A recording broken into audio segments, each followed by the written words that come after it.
পুলির ধুম পড়েছে। এখানে চিতই পিঠা হবে।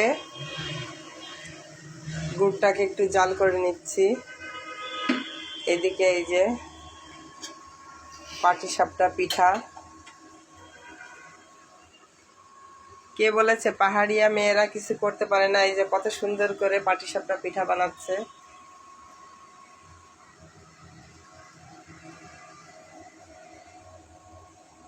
প্রতিদিনই আমাদের বাসায় কোনো না কোনো পিঠা তৈরি হয়, কারণ আমরা পিঠা খেতে খুব পছন্দ করি। আরও তো এখন শীতের সময়, পিঠা খাওয়ারই বেস্ট সময়। পিঠা উদ্যোক্তা, আমরা পিঠা তৈরি করতেছি। আজকে বানিয়ে ফেললাম খুবই মজাদার দুটো পিঠার রেসিপি। একটা হচ্ছে পাটিসাপটা আর একটা হচ্ছে দুধ চিতই।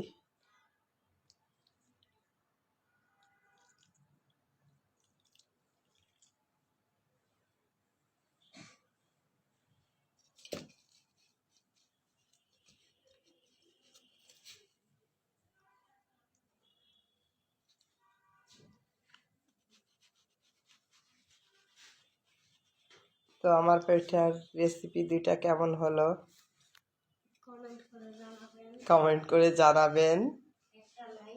একটা লাইক। তো সবাই ভালো থাকবেন। আল্লাহ হাফেজ।